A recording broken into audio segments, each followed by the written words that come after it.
함께 나누실 하나님 말씀은 열왕기상 17장 1절부터 16절까지 말씀입니다. 구약성경 545면입니다. 열왕기상 17장 1절부터 16절까지 말씀입니다. 열왕기상 17장 1절부터 16절까지를 저하고 여러분들이 한 절씩 교독으로 나눠서 읽겠습니다. 길르앗에 우거하는 자 중에 디셉 사람 엘리야가 아합에게 말하되 내가 섬기는 이스라엘의 하나님 여호와께서 살아계심을 두고 맹세하노니 내 말이 없으면 수년 동안 비도 이슬도 있지 아니하리라 하니라. 너는 여기서 떠나 동쪽으로 가서 요단 앞 그리 시냇가에 숨고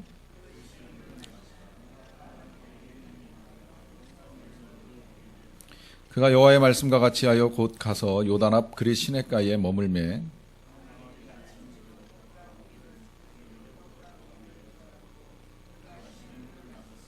땅에 비가 내리지 아니하므로 얼마 후에 그 시내가 마르니라. 너는 일어나 시돈에 속한 사르밧으로 가서 거기 머물라. 내가 그곳 과부에게 명령하여 네게 음식을 주게 하였느니라.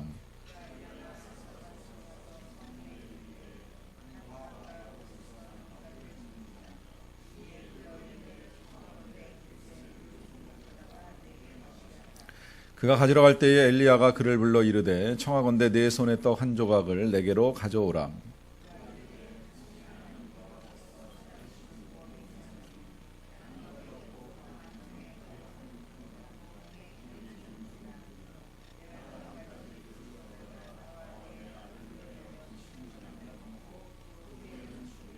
엘리야가 그에게 이르되 두려워하지 말고 가서 네 말대로 하려니와 먼저 그것으로 나를 위하여 작은 떡 한 개를 만들어 내게로 가져오고 그 후에 너와 네 아들을 위하여 만들라.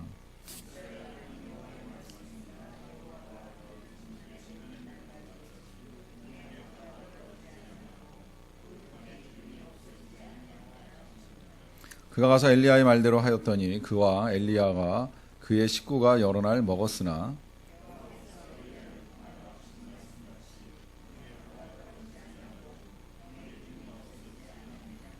아멘. 우리가 지난 주부터 이 가정에 있어서 하나님 나라 가정에 있어서 이 재정과 관련된 부분을 함께 다루고 있습니다. 이 재정의 문제를 다룸에 있어서 먼저 꼭 그 알아야 될 중요한 원칙, 원리라고도 할 수 있겠는데 두 가지 꼭 잊지 마셔야 될 것이라고도 강조하겠는데요. 지난주에 우리가 배운 것, 하나님께서 제일 먼저 원하시는 건 어떤 상황과 형편에서도 우리가 염려하지 않기를 원하신다라고 하는 것입니다.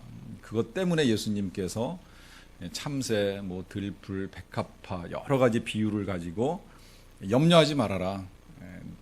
그 염려를 내일로 맡겨버려라 하면서 절대 염려하지 말 것을 당부하셨고요. 또 한 가지가 더 있다면 이제 그것은 하나님께서 우리에게 원하시는 건 결코 결핍이나 빈곤은 아니라는 것입니다. 물론 때에 따라서 겪을 수는 있겠지만 그러나 하나님이 우리에게 원하시는 건 풍성한 삶입니다. 풍요입니다. 하나님의 백성들 능히 하나님이 주시는 부요함을 누릴 수 있습니다.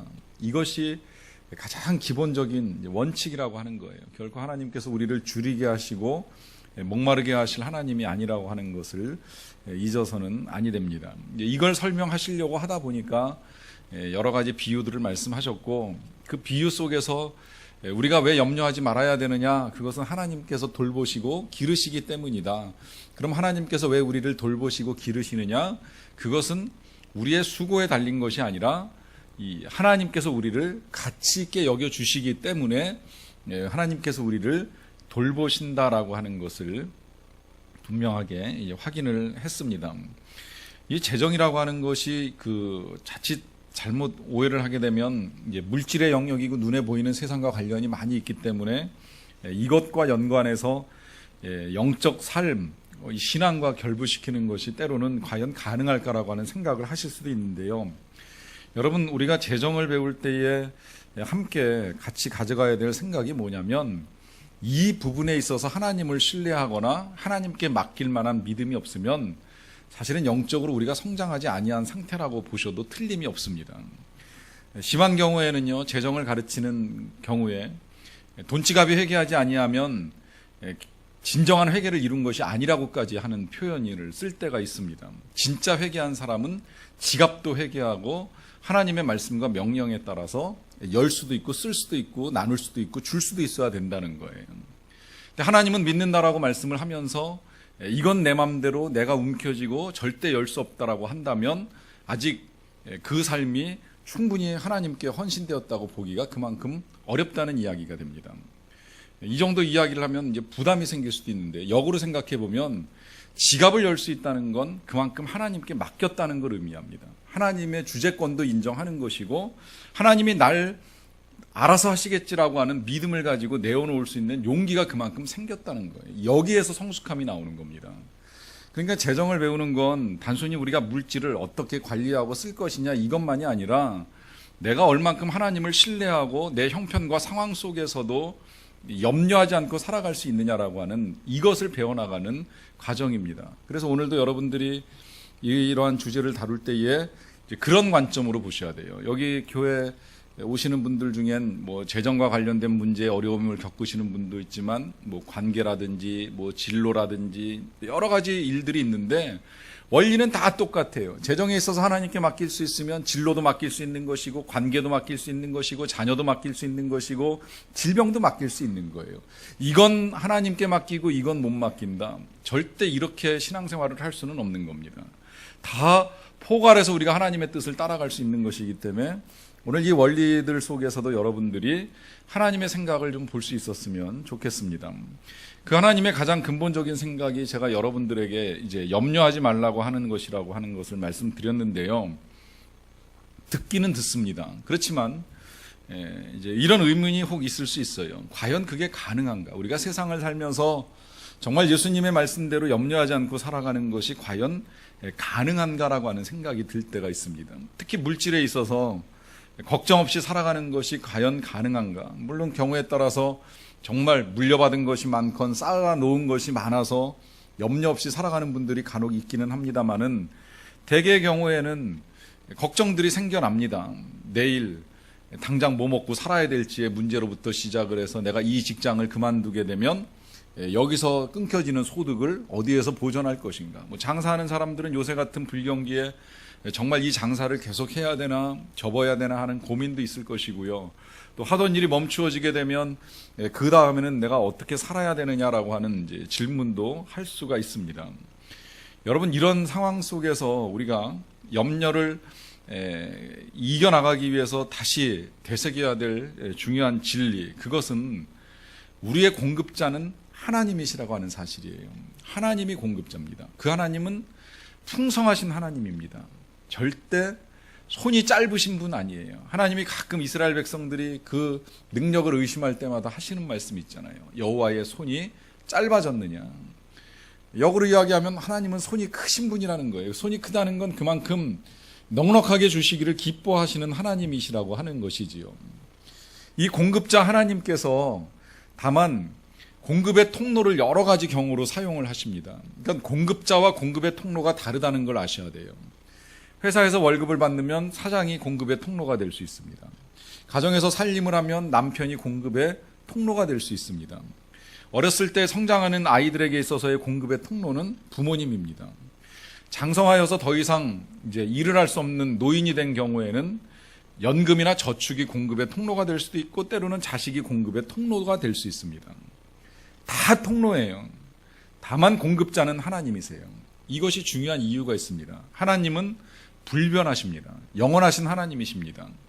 우리의 삶에 통로가 바뀌는 일은 있을 수 있겠지만 통로는 변합니다. 어떤 통로도 여러분들의 삶에 영원한 통로는 없습니다. 여러분들의 직장이 영원하지 않고 배우자 중에 한 사람이 세상을 떠나는 일들도 있을 거고 또 연금도 저축도 그 어느 것도 영원하게 안정됐다고 분명하게 자신 있게 말할 수 있는 것 또한 없습니다. 때때로 저축을 이 공급의 통로로 삼고 살다가 저축은행 문 닫으면서 통로가 끊어지는 사람들도 우리나라 여럿 나왔잖아요. 그 어떤 것도 다 영원한 통로가 될 수는 없다는 거예요. 다만 공급자는 바뀌지 않아요.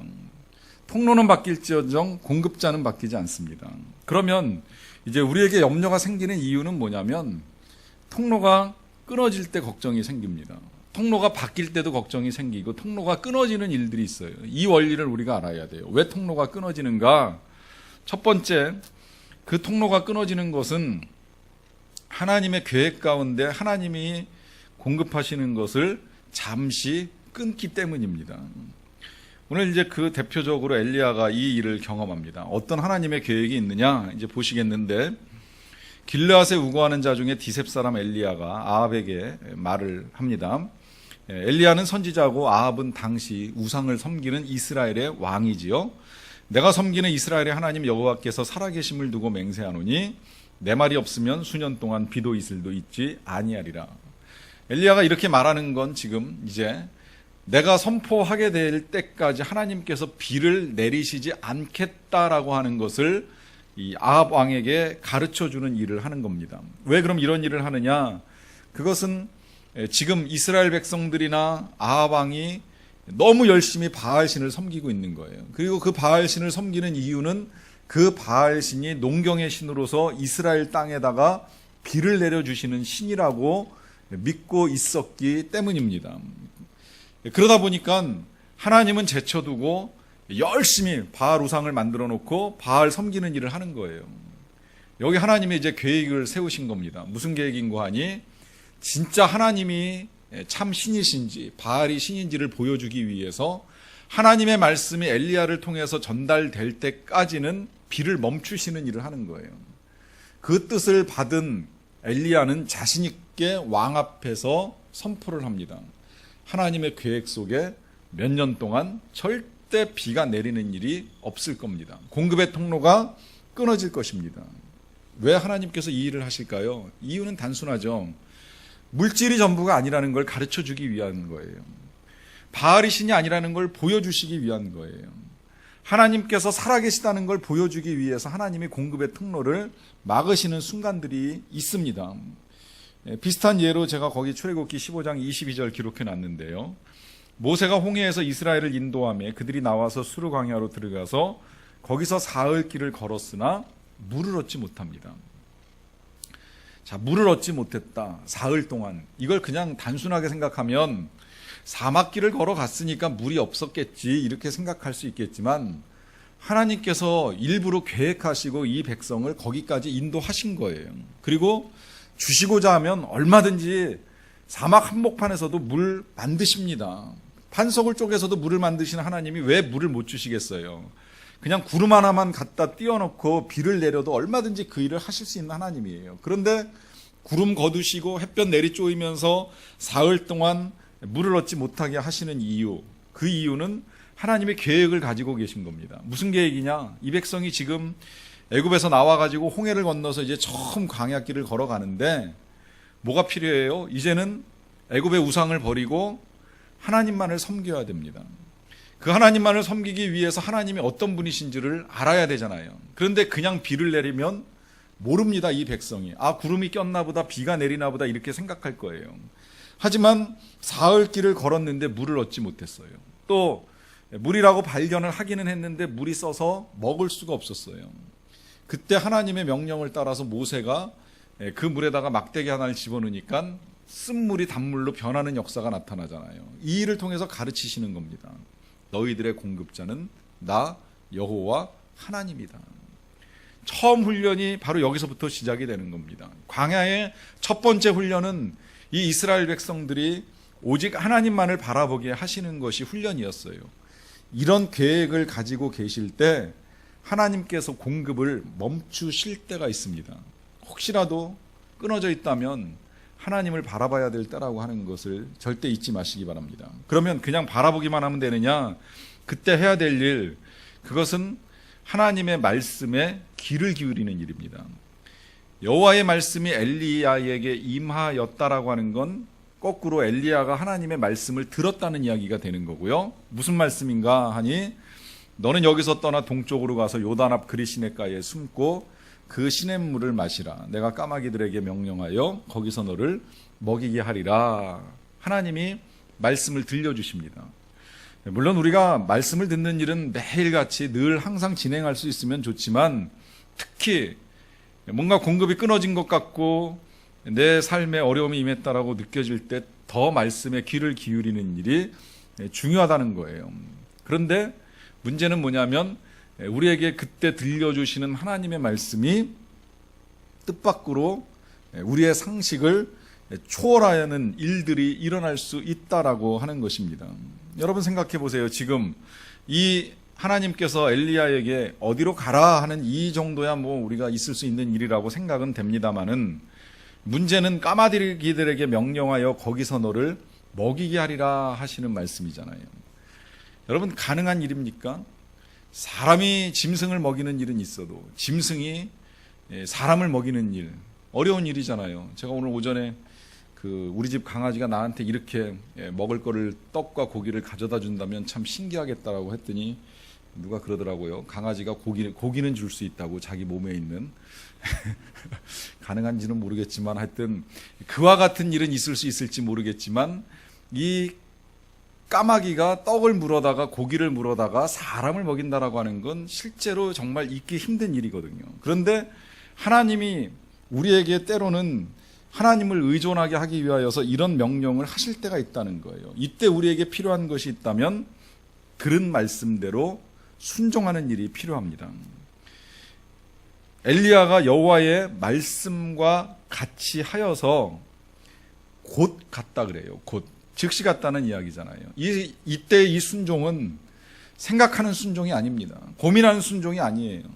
말씀 들은 대로 즉시 행동으로 옮기는 것이 순종입니다. 그래서 가가지고 요단앞 시냇가에 가서 머뭅니다. 머문다라고 하는 건 기다린다는 거예요. 그러니까 실천은 즉각적으로 하고 응답은 기다리는 겁니다. 하나님께서 이제 하실 때까지, 까마귀를 통해서 필요한 것들을 주실 때까지 기다리는 일이 필요해요. 여러분, 언제나 기적은 이와 같이 하나님의 말씀이 먼저 선포되고 또 선포된 그 말씀 가운데 순종하는 가운데서 나타납니다. 예수님의 첫 번째 기적 속에서 이제 그걸 분명하게 보여주는 거예요. 첫 번째 기적은 갈릴리 가나 혼인잔치에서 진행이 됐죠. 항아리에 술이 떨어졌을 때 예수님의 어머니가 예수님께 부탁을 하죠. 예수님이 아직 때가 아니라고 거절합니다. 그러나 그 어머니는 오히려 하인들을 불러다가 이렇게 말씀합니다. 너희에게 무슨 말씀을 하시든지 그대로 하라. 아주 중요한 말씀입니다. 무슨 말씀을 하시든지 그대로 해라. 그 말씀이 네 생각에 맞지 아니한다 할지라도, 그 말씀이 너희들의 상식과 일치하지 않는다 할지라도, 그 말씀이 수용하기 힘든 명령이라 할지라도, 그럴지라도 그대로 순종할 것을 당부합니다. 그때 물이 변하여 포도주가 되는 기적이 일어나는 겁니다. 항상 기적은 순종을 동반합니다. 하나님의 말씀에 따른 철저한 순종만이 기적을 일으킵니다. 그리고 그 기적은 바로 여기 우리가 보는 대로 사람의 상식을 초월해서 나타납니다. 까마귀가 사람을 먹이는 기적이 나타나는 거예요. 그런데 그냥 먹이는 정도가 아니라 떡도 먹여주고 고기도 먹여주고, 또 하루에 한 번 먹여주는 것도 아니라 아침에도 먹여주고 저녁에도 먹여주고, 이 일을 통해서 하나님이 다시 메시지를 주시는 거예요. 하나님은 역시 풍성하신 하나님. 그리고 이렇게 어쩌다 한 번 경험하는 것이 아니라 오늘도 먹여주고 내일도 먹여주고, 지속적으로 하나님께서 배고픔과 목마름을 면하게 해주시는 것을 볼 수 있습니다. 여러분, 여기서 이제 우리가 다시 확인하고 넘어가는 거예요. 자, 엘리야, 누가 기르고 있습니까? 까마귀가 기르고 있습니까? 아니죠. 하나님이 기르시는 거죠. 까마귀는 통로라는 거예요. 까마귀는 통로에 불과합니다. 우리가 그건 알 수 없어요. 진짜 까마귀가 이 가뭄의 때에 어디서 떡을 만들어 갖고 오는지, 고기를 만들어 갖고 오는지는 모르지만 분명한 건 이 까마귀가 통로인 건 틀림없잖아요. 진짜 뭐 까마귀가 사람을 기른다면 말이 안 되겠지만 하나님께서 까마귀를 통로로 삼으시니까 이 일이 가능하다라고 하는 겁니다. 그러니까 우리가 다시 확인하는 건 통로는 바뀌어도 절대 공급자 하나님은 변함이 없으시다라고 하는 겁니다. 그런데 이런 기적적인 공급의 통로가 지속되지는 않습니다.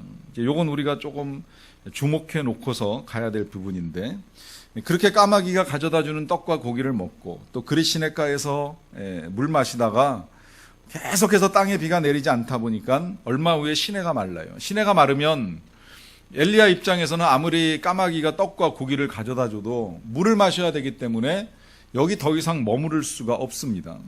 그렇다 보니까 이 기적적인 공급의 통로, 까마귀를 통해서 계속해서 공급하시던 하나님의 그 공급의 통로가 지속되지 않고 끊어집니다. 이때 우리가 이제 알아야 될 것, 공급의 통로가 바뀔 수 있다는 거예요. 공급의 통로가 바뀔 수 있습니다. 여러분, 이 사실 제가 서두에도 말씀드렸습니다마는 우리 인생 살아가는 동안에 적어도 몇 차례 여러분들의 삶의 공급의 통로가 이제 바뀌는 것들을 경험하실 거예요. 뭐 부모님으로부터 시작해서 직장으로, 직장에서 뭐 저축으로, 연금으로, 보험으로, 자녀로, 뭐 심지어 뭐 사업장으로 하여튼 여러 가지 다양한 공급의 통로가 바뀌는 일들을 경험하게 되시고, 또 직장도 경우에 따라서는 이 직장 저 직장 바뀌어가야 되는 상황들이 있을 수 있고, 또 바뀌는 과정 중에 소위 말하는 실직이라고 하는 과정을 통해서 정말 직장 아닌 그 어떤 곳에서도 공급이 멈춰지는 일들이 있을 수 있는데요. 이때 우리가 해야 될 것 역시 다시금 하나님의 말씀에 민감해져야 됩니다. 여호와의 말씀이 엘리야에게 또 임하시는 거예요. 뭐라고 임하시느냐면, 너는 일어나 시돈에 속한 사르밧으로 가서 거기 머물라. 내가 그곳 과부에게 명령하여 내게 음식을 주게 하였느니라. 하나님의 명령이 아주 구체적으로 진행이 됩니다. 시돈에 가라. 그 시돈에서도 사르밧이라고 하는 지역으로 가라. 거기서도 한 여인에게 가가지고 내게 음식을 주는 것을 먹을 수 있게 이제 하나님께서 준비해 놓으셨다라고 하나님이 구체적으로 말씀하세요. 여러분, 그렇기 때문에 우리가 민감해져야 되는데, 이 구체적으로 말씀하시는 하나님의 음성을 들으려면 적어도 둘 중에 한 가지가 필요합니다. 혼자 듣기 힘들면 공동체가 함께 듣는 방법이 있고요. 그 다음에 또 하나는 나에게 있어서 계속 훈련과 순종의 과정들이 끊임없이 진행이 되어야 된다는 거예요. 누가 질문을 했어요. 하나님의 음성 어떻게 듣느냐고. 그냥 질문이 건성으로 들렸길래 저도 좀 성의 없게 대답은 했어요. 하나님 음성 듣고 싶은가? 그러면 아침 저녁으로 1시간씩만 한 달 동안 꾸준히 기도를 좀 하라고 제가 그랬어요. 그랬더니 왜 이렇게 하나님의 음성 듣는 게 어렵냐고 질문이 다시 들어왔어요. 그래서 가르쳐줬죠. 내 하고 싶은 대로 다 하다가 어느 날 갑자기 호기심이 생기고 궁금해서 하나님 이건 뭐예요? 하고 물어보면 너 같으면 가르쳐 주겠냐. 잘 생각을 해보라고 하는 이야기를 한 거죠. 나 하고 싶은 대로 다 하고 살다가 어느 날 한 가지 딱 그거 하나 궁금한 것 때문에 하나님 이거 어떡할까요? 물어보면 하나님이 장난감도 아니고 무슨 호기심 천국도 아니고 자판기도 아니고 나 하고 싶은 대로 살다가 그거 한 가지를 놓고서 하나님 뜻을 묻는다면 하나님 그렇게 가볍게 상대할 신이 아니라고 하는 거죠. 하나님을 정말 하나님답게 대접해야 우리도 자녀답게 하나님의 음성을 듣고 하나님께서 구체적으로 가라 먹으라 하시는 이 음성 들으며 살아갈 수 있는 거 아니겠습니까? 형식적으로 제가 그렇게 대답을 하긴 했지만 내가 듣고 싶으면 나도 하나님 앞에서 낮아지는 것도 있어야 되고 겸손해지는 것도 있어야 되고 훈련하는 것도 있는 상태에서 듣다 보면 점점 더 구체적으로 자세히 많이 들려주시는 음성을 듣는 일이 그만큼 가능하다라고 하는 겁니다. 그래서 엘리야는 아주 구체적으로 듣고 그 다음에 이제 가는데 가서 보니까 막상 보니까 간 곳에 한 여인이 나뭇가지를 줍고 있습니다. 그래서 부탁을 하잖아요. 이제 물을 좀 가지고 와서 나 먹게 하라. 또 네 손에 떡 한 조각 내게로 가지고 와라 하는 부탁을 해요. 보니까 여러분 이 여인 형편 뭐 그 뒤에 보시게 되면 이 여인이 엘리야에게 답하잖아요. 난 지금 가진 게 통에 가루 한 움큼 또 병에 기름 조금밖에 없는데 내가 이거 가지고 떡 만들어서 내 아들하고 마지막으로 먹고 내 인생 끝내려고 했다 하는 고백하잖아요. 보시면 어때요, 여러분? 이 가정이 굉장히 어려운 가정이에요. 어떻게 보면 이 엘리야의 입장에서는 이런 생각할 수 있어요. 내가 뭔가 하나님의 음성을 잘못 들은 거 아닌가? 하나님이 나를 여기 시돈 사르밧으로 보내실 때에는 기왕 보내실 것 같으면 부잣집에 보내셔야지 가서 얻어먹어도 마음이 편하고 뭐 함께 머물러도 좀 마음이 덜 불편할 텐데 가진 거 아무것도 없는 상태에서 아들하고 단둘이 요거 떡 하나 만들어서 이제 일생 끝내려고 하는 이 사람네 집에 보내서 과연 무엇하라고 하시는 것인지 하나님 입장에서 봤을 때, 엘리야 입장에서 봤을 땐 정말 하나님 실수한 것처럼 보입니다. 하나님 이거 실수하신 거예요. 왜 저를 여기에 보내셨어요? 하는 그런 상황에 직면할 때가 있을 수 있다는 거예요. 근데 그때 이제 우리가 다시 알아야 될 것이 바로 이것입니다. 하나님의 기적을 경험하기 위해서는 하나님의 말씀에 순종이 필요한데 과감한 순종이 필요합니다. 여러분, 이게 지금 아까 우리가 본 거하고 좀 더 달라진 걸 생각을 잘 하셔야 돼요. 말씀을 들어야 된다고 했는데 어떻게 들어야 된다고 바뀌었어요? 민감하게 들어야 됩니다. 순종을 해야 된다고 했는데 어떻게 순종을 해야 돼요? 과감하게 순종을 해야 돼요. 그럼 왜 과감하게 순종을 해야 되느냐? 그래야지만 우리가 하나님의 사람이라고 하는 그 하나님의 사람됨의 영적인 영향력이 나타나기 때문입니다. 여기 또 하나의 하나님의 계획이 이제 보이기 시작을 하는 거예요. 그 계획은 뭐냐면 하나님께서는 엘리야에게 하나님을 보여주시는 것도 필요하지만 지금 이 여인 혼자서 아들과 함께 사는 것이 너무 힘들어서 세상을 떠날 생각까지 한 이 여인에게도 하나님이 살아계시고 하나님이 돌보시고 하나님이 함께 하신다는 사실을 하나님이 가르쳐주고 싶은 계획을 가지고 계신 거예요. 그러니까 그 일을 위해서 하나님이 엘리야의 그 그릿시냇가를 마르게 하시고 그 엘리야를 데려다가 여기 시돈까지 보내십니다. 보내셔서 수많은 사람 있는 중에 딱 한 사람 이 여인에게 들여보내는 거예요. 들여보내서 그 여인에게 떡 달라는 요청을 합니다. 이런 과정을 통해서 이제 영향력이 나타나는 거예요. 이 엘리야의 영향력이 여인에게 미칩니다. 그런데 왜 이 영향력이 중요하냐? 이 여인은 지금 자신의 공급의 통로가 마르면서 공포에 빠져가지고 일시적인 무신론자가 되어버렸어요. 그 후에는 죽으리라라고 하는 이 열왕기상 17장의 마지막 절 이 고백, 하나님이 없는 사람의 고백입니다. 내가 이거 먹고 세상 끝내리라. 왜 이런 고백이 나와요? 이제 더 이상 먹을 것이 없으니까 그래요. 이걸 다시 말씀을 드리면 이 여인이 지금까지 의지했던 것은 하나님이 아니라 가루였고 기름이었습니다. 그가 진짜 하나님을 의지하는 사람이라면 통에 가루가 떨어지고 병에 기름이 마른다고 할지라도 어떻게든 하나님이 날 살리실 거야 믿고 기도했어야 돼요. 그런데 그는 통과 가루만 바라보고 있다가 이게 끝나가니까 이젠 난 내 인생 끝났어 죽을 거야 라고 하면서 전혀 하나님 믿는 사람 같지 아니하는 고백을 하고 있습니다. 여러분, 이와 같은 고백이 하나님을 향한 불신앙이라고 하는 것을 잊지 마십시오. 뭐 어려워 죽겠네, 힘들어 죽겠네, 괴로워 죽겠네, 배고파 죽겠네. 여러분, 믿는 사람들은 어떤 상황 속에서도 하나님이 나를 돌보시고 나를 살리실 것에 대한 분명한 믿음을 가지고 살아가는 사람입니다. 이 두려움과 공포에 빠져서 무신론자가 된 이 여인을 위해서 하나님이 보내신 이유, 그것은 분명하죠. 이제 하나님께서는 그 누구라도 하나님을 신뢰하게 되기를 원하기 때문입니다. 엘리야가 이 여인의 형편을 딱 보고 나서 우리 같으면 그랬을 것 같아요. 정말 미안하게 됐다. 그렇게 어려운 줄 모르고 내가 찾아왔다. 아니면 뭐 그거밖에 없는데 너무 지나친 요구를 한 거 아니겠는가라고 하면서 사과를 해야 맞잖아요. 그런데 엘리야의 대답은 또 의외로 더 대단하죠. 두려워하지 말고 가가지고 네 말대로 하는데 먼저 그것으로 나를 위하여 작은 떡 한 개를 만들어 내게 가져오고 그 후에 너와 네 아들을 위하여 만들어라. 만약에 그렇게 하면 이스라엘의 하나님 여호와의 말씀이 나 여호와가 비를 지면에 내리는 날까지 그 통의 가루가 떨어지지 아니하고 그 병의 기름이 없어지지 아니하리라. 여러분들 같으면 이런 이야기를 듣는다면 이 여인의 입장에서 어떻게 답하고 어떻게 반응하시겠습니까?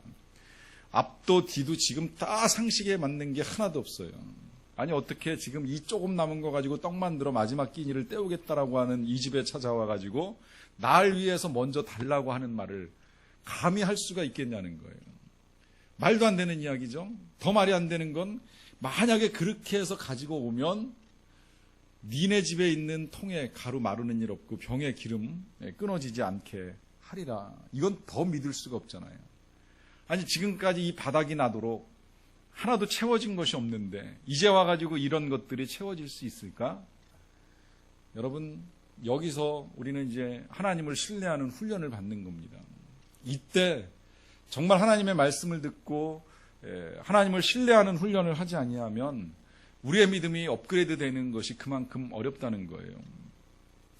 그 크레그 힐이라고 하는 분이 이 그리스도인의 재정 원칙이라고 하는 책을 쓰셨는데 그 책에서 이제 상담한 한 사례를 가지고 이야기해요. 한 청년이 찾아왔어요. 직장도 구하지 못하고 어렵게 살다가 하나님께서 계속해서 이 공급의 통로를 막으시니까 이 공급한 그 자신의 재정의 상황을 놓고서 상담하기 위해서 이 크레그 힐 목사님을 찾아와 가지고 상담을 합니다.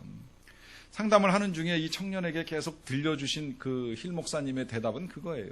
청년 걱정하지 말라고. 하나님 널 먹이실 거야. 하나님 널 살리실 거야. 널 돌보실 거야. 널 기르시니까 참새처럼 절대 두려워하지 말고 염려하지 말고 하나님만 신뢰하며 나아가라고.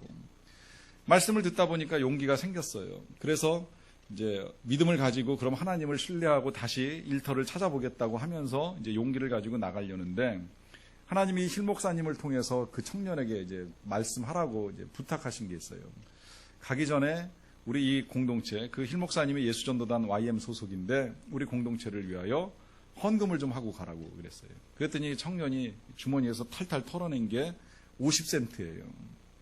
그러면서 이 청년이 그걸 꺼내놓고 하는 말이 제가 지금 가진 게 이게 전부입니다. 그리고 이건 제가 여기서부터 다시 16마일 떨어져 있는 우리 집에까지 가야 될 차비입니다.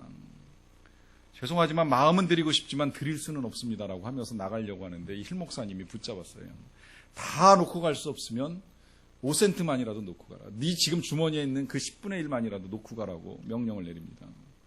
이 청년이 그 50센트 중에서 5센트를 내려놓고 나가면서 툴툴거리는 거예요. 5센트 없으면 어차피 집에 못 가는 건 똑같은데 차비는 50센트고 50센트가 있어야지 집에 가지 나보고 이제 그 먼 거리를 걸어서 가라는 말이냐 그러면서 이제 속으로 툴툴거리면서 그 사무실을 나왔어요. 나왔는데 이 청년이 버스 정류장쯤 도착을 했을 때 이 길바닥에 5센트짜리 동전 하나가 떨어져 있는 것을 발견을 하게 됩니다. 그래가지고 그 돈을 합쳐가지고 결국 집에는 이제 편안하게 버스를 타고 가게 됐어요. 만약에 여기서만 끝났다라고 하면 이 청년이 하나님께서 지금 그를 어떻게 훈련시키는지를 다 이해하지 못하고 그냥 우연의 일치로 5센트를 주셨나 보다 이렇게 생각하고 넘어갈 수도 있는 그런 상황이었어요. 그런데 놀라운 건 이 청년이 집에 딱 도착을 해서 보니까 우편함에 소액칸이 하나가 와 있는데 전혀 뜻밖의 사람에게서 5달러짜리가 하나 우편함으로 들어와 있는 거예요. 그때 청년이 깨닫습니다. 내가 하나님께 드린 건 5센트지만 하나님이 그 100배의 열매로 5달러로 갚아주셨다는 걸 깨닫게 되는 거예요. 그가 나중에 그 사건을 놓고서 이 힐 목사님을 찾아와서 그것을 간증했기 때문에 이제 이게 지금 재정원칙을 가르치는 힐 목사님의 예화가 됐어요. 여러분들 혹시 이런 경험들을 해보신 적이 있는지 모르겠는데요. 저는 몇 차례 이런 경험들이 있어서 때때로 되게 짜릿하고 이와 같은 방식을 통해서 하나님을 감히 시험해 보기도 하고 하나님을 신뢰하는 내 믿음을 시험해보는 일들이 있습니다. 없을 땐 아예 다 털어버리는 거예요. 하나님 앞에서 놓아보는 훈련도 해봤어요. 그런데 분명한 건 우리가 어렸을 때 아이들한테 교회 학교에서 열심히 가르치는 것처럼 뭐 사랑은 참으로 버리는 것 그럴 때 버릴 때마다 더 쌓이고 커지고 많아진다 신비하다 이런 찬양을 불렀던 것처럼 버릴 때 커지는 하나님의 은혜 경험하면 정말 재밌습니다.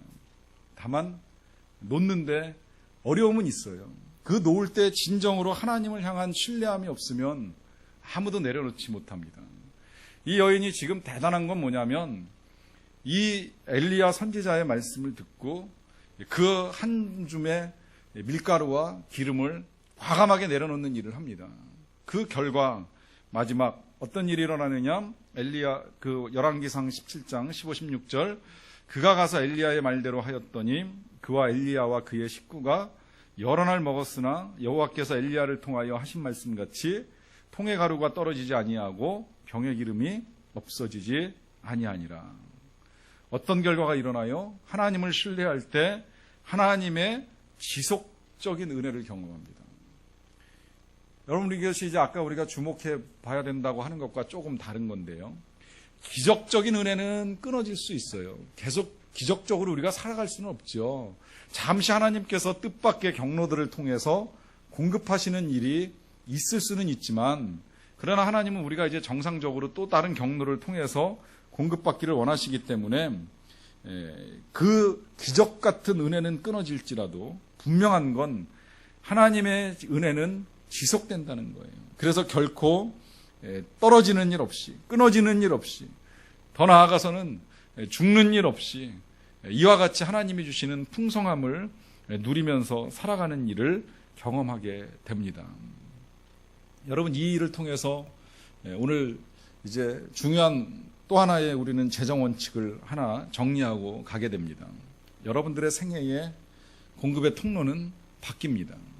또 잠시 끊어질 수도 있습니다. 그러나 절대 그 상황에서 흔들리지 마십시오. 공급자 하나님은 불변하십니다. 그리고 하나님의 공급 지속될 것입니다. 다만 우리가 하나님을 바라보지 않는다면, 하나님을 보게 하기 위하여서, 하나님만을 신뢰하기 위하여서 하나님이 잠시 끊으실 때도 있고 가진 거를 달라고 하실 때도 있어요. 그러나 우리가 하나님 앞에서 과감하게 놓을 수 있다면 여전히 하나님의 은혜가 우리를 향하고 있다라고 하는 것을 다시 확인하는 은혜가 있을 것입니다. 이와 같은 일들을 경험하는 저와 여러분들이 되시길 간절히 축원합니다.